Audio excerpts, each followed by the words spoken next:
In August 1590, John White reached Roanoke Island and found one word carved into a post, CROATOAN. That is the first piece of evidence, not the last scene of the legend. The colony was gone, the houses had been taken down, a defensive palisade stood where the settlement had been, and on a tree nearby, the letters CRO appeared as a second mark. But the sign White had asked for, a cross carved to show distress, was not there. That absence matters. It means the most famous disappearance in American history may not begin with panic. It may begin with a plan that could not be checked for 3 years. Tonight, we rebuild the evidence timeline. Who was left on Roanoke? What White found, why CROATOAN Island mattered, and why the mystery survives even though the colony left a written direction. Confirmed, the 1587 expedition was not a squad of anonymous wanderers. It was an English colony under Governor John White, including families, skilled workers, and children. The group arrived in the Outer Banks after earlier English attempts had already strained relations, and exposed the difficulty of surviving on the coast. The geography was beautiful, but it was not easy.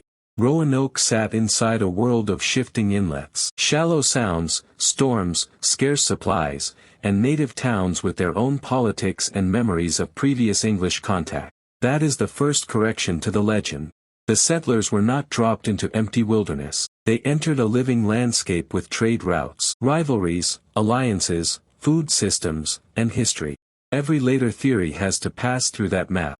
Confirmed, John White left the colony in 1587 to return to England for supplies. That decision was not strange by itself. Colonies needed resupply, tools, food, and reinforcements. The danger was timing. England was moving toward war with Spain. The Spanish Armada crisis interrupted shipping. Ships were pulled into national defense, and private voyages became harder to organize. So the colony waited.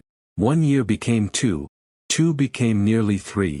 That delay changed everything. A colony that expected help became a colony forced to decide whether to stay, split, seek allies, move inland, or relocate toward known native communities. By the time White returned, the evidence he found was not a fresh crime scene. It was the remains of a long emergency.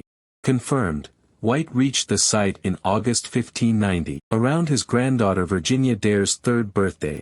That date turns the story from myth into a clock. The people had not been seen by English rescuers for roughly 3 years. Storms and poor conditions complicated the landing. The search team found the settlement altered, not simply destroyed. The houses were gone. Heavy items were missing or moved. The area had a palisade. On a post, White saw CROATOAN. On a tree, he saw CRO. Destination clue pointing toward the CROATOAN people and CROATOAN Island, now associated with Hatteras Island. If the colony had been killed in a sudden attack, why leave a readable relocation clue? Confirmed in White's account, before leaving, he and the settlers had agreed on a signal. If they were forced away in distress, they would carve a cross. White did not report that cross. This does not solve the case, but it changes the emotional temperature. It weakens the simplest version of a massacre story. It supports the possibility that at least some colonists moved deliberately, perhaps with help, perhaps under pressure, but not necessarily in one violent moment. Still, absence is not proof. The missing cross is a strong clue, not a verdict. It tells us White interpreted the scene as hopeful enough that he wanted to search CROATOAN. The weather and ship conditions stopped him from doing it properly. Confirmed, CROATOAN was not a random word. It referred to a native community and island south of Roanoke. That makes the carving unusually specific. It may have meant, we went there. It may have meant, look there first. It may have meant the colonists had split, with some moving toward allies and others elsewhere. Interpretive, the most grounded theory is not that every colonist vanished into thin air. It is that the colony fragmented, joined native communities, moved through the sounds, and left only traces that later English searchers failed to preserve or understand. For a documentary mystery, that is less supernatural, but more human. Disputed, archaeological claims around Roanoke and Hatteras have found European-style objects, pottery, metal, tools, and trade materials that some researchers connect to the lost colonists. But objects can travel. They can be traded, gifted, stolen, reused, or deposited across generations. A single artifact is rarely a direct biography. That is why the Roanoke case is so hard. Evidence exists, but context is fragile. The question is not only, was this object English? The sharper question is, does it prove a 1587 colonist lived here after White returned? Most evidence does not reach that standard by itself. The strongest honest label is disputed, promising, and incomplete. Disputed, another theory points inland, toward clues on maps, later reports, and possible movement away from the coast. On one historical map associated with the Roanoke story, researchers have examined a patch that may conceal or mark a fort-like symbol inland. That possibility fuels the idea that some colonists tried to move toward safer territory. But here again, careful language matters. A map mark is not a census roll, a later story is not a confirmed survival list. An inland route is plausible, but not proven. The likely reality may be messier than one destination.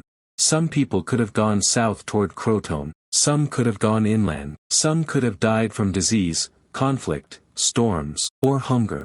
The word lost may hide several smaller endings. Interpretive, Roanoke became powerful because it sits at the border between a clean clue and an incomplete search. If White had reached Croatoan immediately and found the settlers, there would be no legend. If the site had shown clear violence, the story would be tragic, but simpler. Instead, the evidence is almost cruelly balanced. There is a word. There is no distress cross. There is a 3-year gap. There are native communities with real agency. There are later artifacts and disputed interpretations. And there is no final document saying where each person went. The mystery survives because the best clue points somewhere specific, but history failed to follow it in time. So what is the responsible answer? Confirmed, the colony was gone by 1590. Confirmed, Croatoan was carved at the site. Confirmed, White did not report the agreed distress cross. Confirmed, war and weather delayed and limited the search. Plausible, at least some colonists moved toward Croatoan and may have joined or depended on native communities. Disputed, exact survival routes, artifact identities, and inland map interpretations. Unresolved, the fate of every individual, including Virginia Dare. That final label is important. The mystery is not whether magic swallowed a colony. The mystery is how much of a human relocation story can be reconstructed after documents, landscapes, and living communities were damaged by time and colonial violence. Roanoke is not empty because there were no answers. It is empty because the answers were not collected when they still had names. The carved word still points south. The missing cross still changes the case. And the 3-year delay still explains why the cleanest answer became unreachable. If you were rebuilding the search today, would you begin on Hatteras Island, inland near the map clues, or back at Roanoke itself looking for what the first search missed? Tell us which clue deserves the next investigation, and follow the Mystery Atlas TV for more evidence timelines where the legend is only the doorway.